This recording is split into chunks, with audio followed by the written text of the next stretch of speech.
Hello everyone, welcome back to Rolling Solo. My name is Adam Smith, and this is part 3 of Sword and Sorcery, our playthrough. We have 3 characters who just recently experienced their first gremlin, and were able to take it down thanks to Onamor and the Necromancer. He was able to use his staff to take him out. It dropped a coin, and then the event card, which we got here, gave us a lost treasure, and we placed 1 lost treasure card on our tile, and we're ready to pick that up. So we're at the start of a battle phase right now, where I'm going to go ahead and initiate with Skeld first.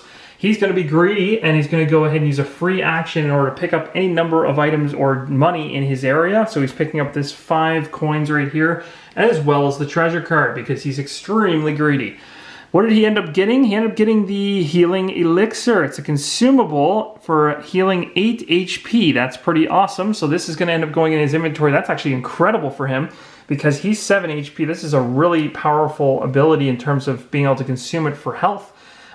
So that's great. The one thing to note is that he only has 1 inventory slot available, so now this is considered full. You can see the backpack symbol there showing that only 1 card can be in place on him. However, my other heroes can have 3 and 3, so these guys are a little bit more able to carry more stuff, likely because they're not carrying or equipping heavier items like a Berserker would. So now we can go ahead and begin our turn. Our biggest focus is going to be this shadow token over here in the darkness. When we come out the front door here of this area, we're going to be initiating this shadow token right away. So that's going to be interesting. So we're going to go ahead and use a move activity to get Skeld out into the walkway area, and as soon as he does so, this shadow token is resolved. So we're going to flip this over, and what do we find? We have ourselves another gremlin icon, which stands for 1 enemy card to pull. So we're going to pull 1 enemy card, and what do we get?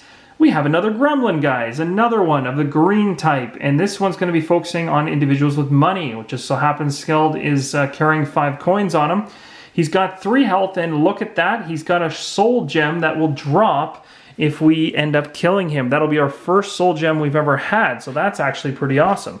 That's, of course, if we can actually end up killing him or not. So let's go ahead and do some, well, actually, first off, let's actually get him into play. That would probably be a good thing. So we're going to go ahead and grab our new gremlin. He's going to be standing right there. And now we can continue on with our turn. I'll also grab the scroll so I have it close by, because we're going to likely need it. But we're still in the hero turn. So he's gone ahead and done 1 move activity. He's going to do a 2nd move activity to get into this place. And then he's going to attack this gremlin right here. Now this gremlin is the green one. He's going to end up using his sword, which allows him to roll 1 red and 1 blue. So that's going to be kind of the interesting part, is to see kind of how this pans out in terms of damage. Here we go. Let's see what happens. I'm excited. Let's see if we can slash this guy up. Ooh, that's a lot of bolts and 1 hit. Now remember, we negate or lose a hit because of the fact of it being nighttime. So that hit means nothing. We get a ton of bolts. What do bolts mean? Well, you'll notice there's a critical wording beside this particular sword, and if we go to our reference sheet really quick by flipping it over to the back side, there's an area here in the special game effects that mentions criticals. It says if the attacker obtains at least 1 hit, the critical is applied before the defender can block it by rolling dice. Interesting. So the harsh thing about this is that I didn't obtain at least 1 critical, or I didn't obtain at least 1 hit, because the night phase automatically negates the hit that I got on my dice. I would have had to gotten 2 there. So the next question is, do I have anything to allow me to re-roll things? Not really, no. That's kind of tough. And again, this has to be a reroll of 1 defense die, so I can't use that one. So that's not really going to pan out so hot for me in terms of what I use. So his turn essentially is washed. He's done his attack. Now the nasty thing about this is because he didn't inflict any damage, his turn is now done. He's engaged with this enemy because he's moved into his space with it, and I'm deciding to end his turn as there's nothing else I can do, and I don't want to be giving him a free... I don't have to deal with anything else from him, except right now I do have to deal with the enemy phase because there is an enemy in play. So we are going to go ahead now and actually resolve an encounter card to find out what happens, because the green gremlin is going to activate. And it says activate 2 enemies, otherwise spawn 2. Wow, good thing we got rid of that one right now. So that's going to be tossed to the side. But it's going to activate our green gremlin, who we have to now look at this and find out how far away he is. We know he's in the same spot, so he's just going to attack me with claws. we have this thing here. It says Thief. If Claw's attack deals damage, discard a random coin from the target hero's inventory, or if empty, from target's area. So that means if he ends up getting damage on Skeld, he's going to steal the coin from him because he's a thief, which is terrible. So that's pretty much it. There's no other banding because there's not more than one enemy in the area, and they're not controlling it, so we don't have to worry about that. But that is pretty nasty. Now he's going to go ahead and use Claws, which is 2 red. And when he goes ahead and rolls this, this is kind of dangerous. So we're going to have to see how this pans out. So the battle between the Gremlin against Skeld is about to happen right now. Here we go. We got ourselves, 2 hits. Okay, so 2 hits are coming at him, which is not good. Although I negate 1 because of my shield, so that's good news. And now I have to re-roll, or I'm going to roll 1 defense die to block the last hit. I do have the ability, if I roll a lightning bolt, to actually re-roll it. So here's hoping that I get the shield I need. I didn't get the shield I need, and I didn't even get the ability to re-roll, so it was a complete fail there. Which means that Skeld now has taken 2 hits, which is even worse. And the worst part about this is because he took that damage, he's going to thieve away my coin from me, and I've lost the coin that I gathered, which is really, really too bad. So there's a lesson, a harsh lesson learned for Skeld, as the Gremlin pickpocketed him and hit him at the same time. So that's essentially the end of his turn. We're going to move on to the next hero's turn. I'm going to bring in Samira with her battle hammer. I want her to put some serious punishment on this guy for taking the coins. So she's going to use a movement activity to go 1 space and another one to go 2 spaces. And at this point, we are now controlling and dominating this particular area, which gives us 1 additional success hit for supremacy. Is what it's called, and that's going to negate the -1. So now when we're rolling an attack against this Gremlin, we're going to be rolling clean and hoping for as many hits as possible. I have a choice right now to do a couple different things. I can go ahead and, well, first off, it makes sense, I think, to just go wailing with our battle hammer. I think that's a pretty good idea. So we're going to take 2 red and 2 blue, and we're going to roll this and see how much damage I can inflict. And we got 2 misses with shields. They're not any good for me. I got 2 lightning bolts, a hit, and a star. Now what can we do with this? With 2 lightning bolts, we can actually gain 2 hits. So essentially, we can actually turn those 2 lightning bolts into 2 hits with the other hit, and we've got 3 hits. So with that battle hammer, it looks like we actually, and the fact we also had the 1 additional hit for supremacy of controlling and from dominating the area, it negated the -1 we would have taken, which is 3 hits against the Gremlin who has 3 health, and we've now killed this Gremlin. That's awesome.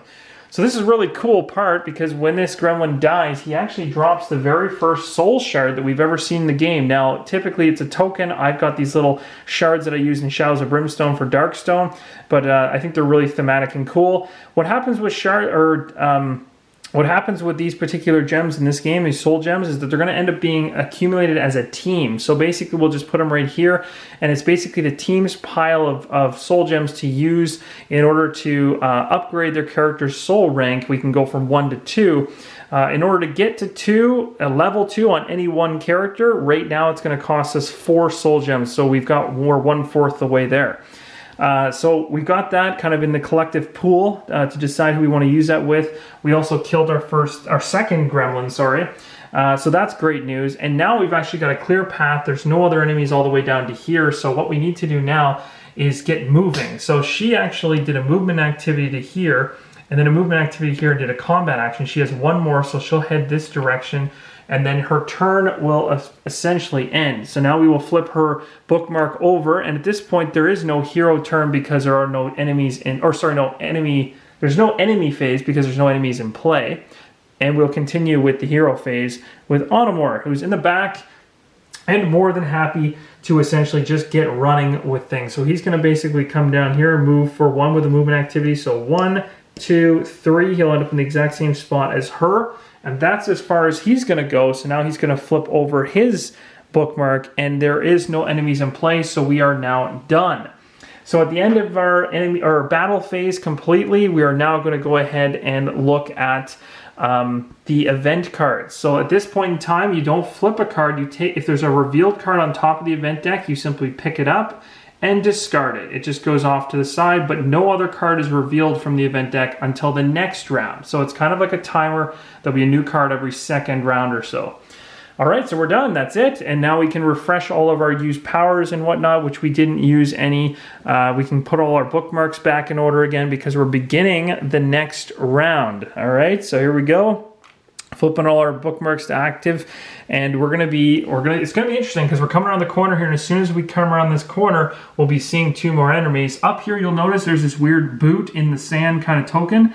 That stands for it being difficult terrain to basically walk through. So it'll cost us 2 actions to move into that area. It's considered difficult, so hero movement into or through this area costs 2 movement points instead of 1, but enemies never have to deal with that. That token to the right is a spawn token, so if we had an encounter card that forced us to spawn, this is where they would come from. So again, we've been really lucky with that, haven't had to deal with any spawns yet, but we'll see how things go. So first off, we're going to have Skeld activate first, I think. No, actually, you know what? I kind of want him to activate... Who's got a more powerful attack? You know what? I'm kind of thinking he'll activate last. I kind of want... Oh, this is tough. Actually, you know what? I'm going to activate Onamor first. He's going to be the one that goes first this time. I'm going to have him go first. He's going to go 1... He's going to use his movement activity to go 1, 2...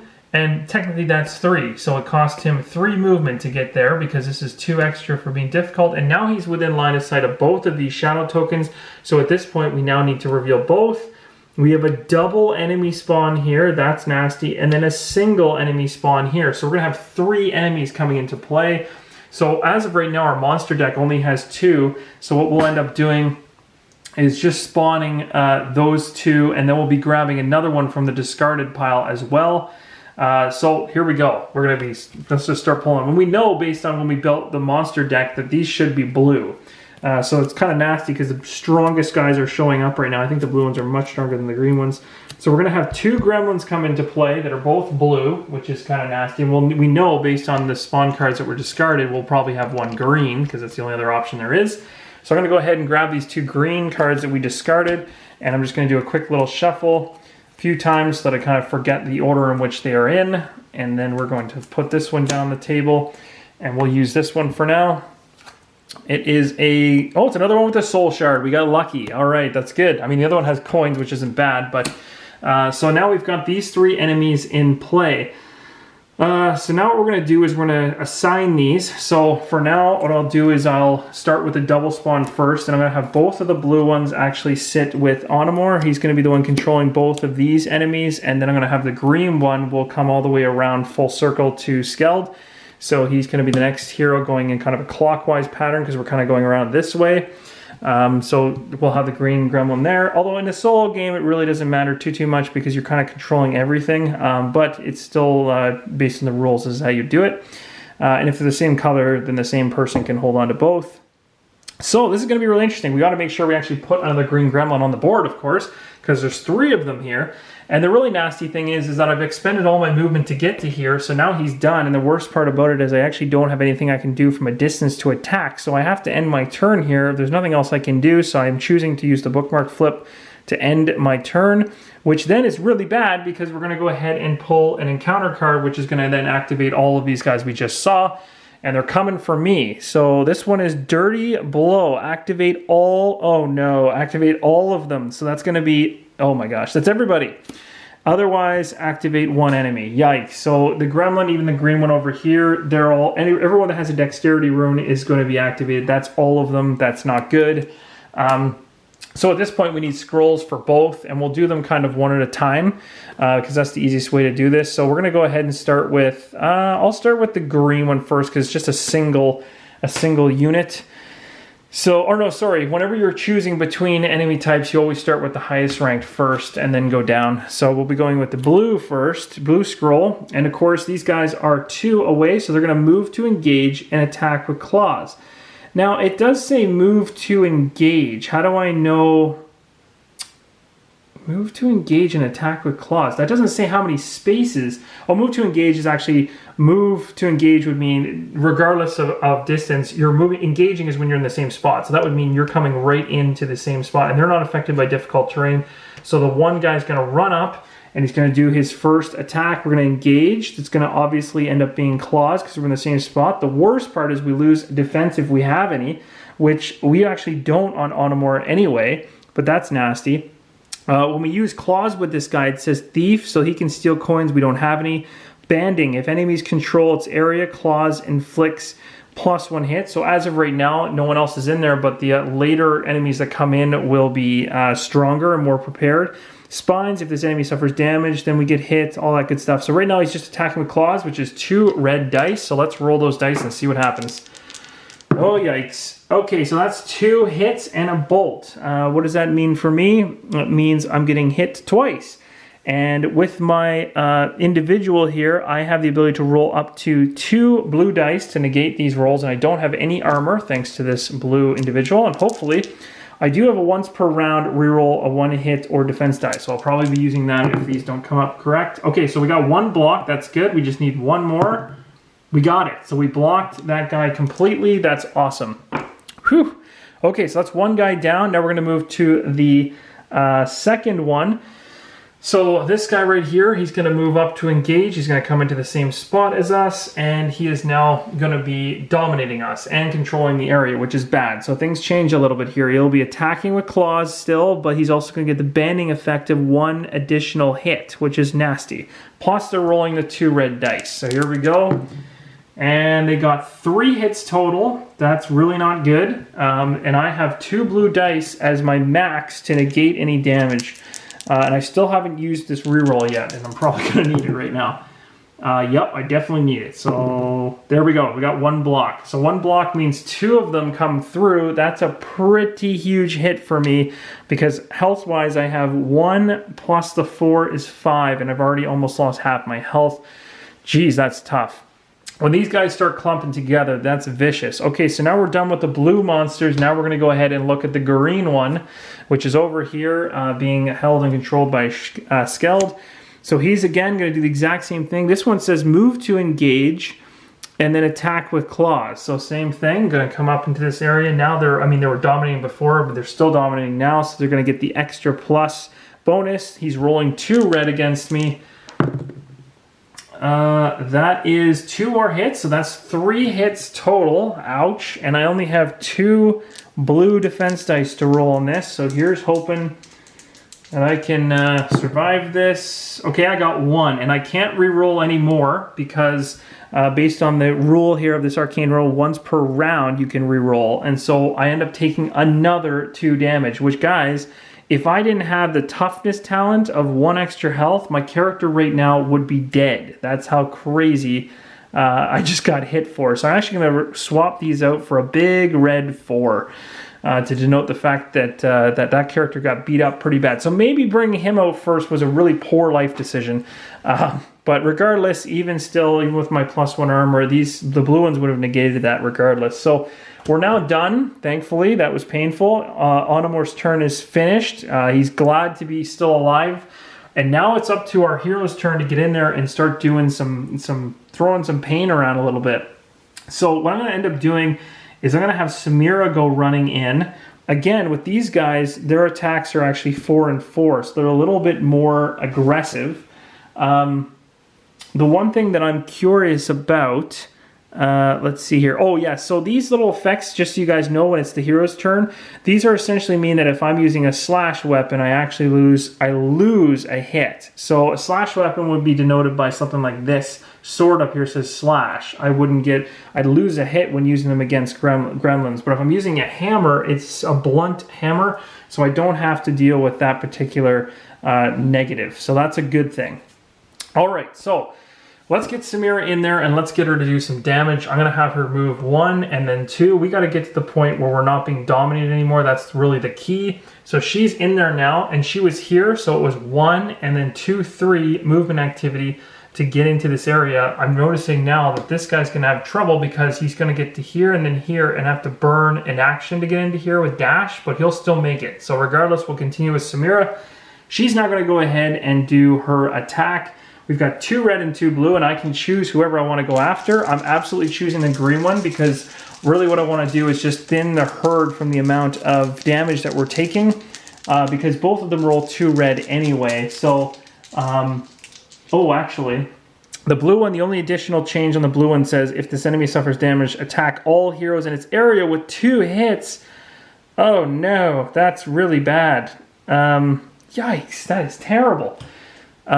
Geez, okay, well, maybe I should go with her attack. She's got a pretty strong roll here. Let's go for one of the big guys. Let's try to take out the soul gem, because we know the coin one will just, they have the potential to steal coins from me, so I could always leave it on the ground though, but I'll go with the soul gem guy first. We're gonna go ahead and try to hit him for as much as we can. We're again -1 hit because it's nighttime. Does she have any extra abilities? No. There we go. Okay, not terrible. We got quite a bit there. We had 1 miss, but 3 hits. We lose 1 for the night. Do I have any? Okay, and I also got a bolt. 1 bolt. That's good. 1 bolt means KO. That's actually a good thing. So KO means we're going to end up knocking over that particular figure. So I end up hitting for 3. -1 for the night phase is 2 damage. So I'm going to go ahead and put 2 damage on, and I'm going to say that this gremlin with the soul gem is the one with the little ball kind of thing in his hand, or the stone in his hand. So he's going to be the one knocked over. We're going to put 2 damage. Not enough to kill him, but we knocked him out, which means he now doesn't count for any controlling or dominating in that area, and he'll just stand up at the beginning of his next turn, so that's good. So that's okay. There's nothing else I can do in terms of my character at the moment. I could potentially use the voodoo doll. That wouldn't be a bad idea, actually. So I'm going to do that. I'm going to actually place the voodoo doll token on a target enemy until the time phase this enemy suffers the same HP that you suffer, then remove the token. Now the only problem with this is whoever's got the most wounds is going to be the one that's targeted. So that's not good. That's going to end up continually being on him, or he's going to constantly be pounded because of the fact he's got the most wounds. We need to get him out of there somehow. Yeah, that's going to be tough. I don't know, that's going to be rough. I don't know if the voodoo thing really works all that well right now, because I'm going to hold on to it because I don't think it's the right time to use it. The focus is still on him. So that's going to be the end of her turn. She's going to flip this over, and she's going to denote the end of her turn. We're going to go ahead and do an enemy phase right now or pull an encounter card, I should say, for the enemies that are still remaining on the board. And it says, activate all blue enemies, otherwise all engaged enemies perform an attack. Not good. Okay, so when you're KO'd as an enemy, you remain KO'd until the beginning of their activation, which is right now. So they basically pop back up right now. Activate all blue enemies, so that's too bad. So basically the activation gets him back up on his feet again. And then it says, all engaged enemies perform an attack with their sword. Okay, so that's interesting. What does that mean? Oh, that's probably just talking about what's on the scroll. Yeah, that's going to be claws in this case for the blue enemies. So we're going to end up doing blue enemy attacks against Samira. So I think this is a good time to probably stop the video, because we're kind of in the middle of an attack. We'll continue on in the next video. We'll have this attack happen against Samira, and then we're going to go ahead and have Skeld come running in the background and try to do as much damage as humanly possible on these guys. So I hope you guys are enjoying. Give me a thumbs up if you like what you see. And until the next episode, guys, keep on rolling solo.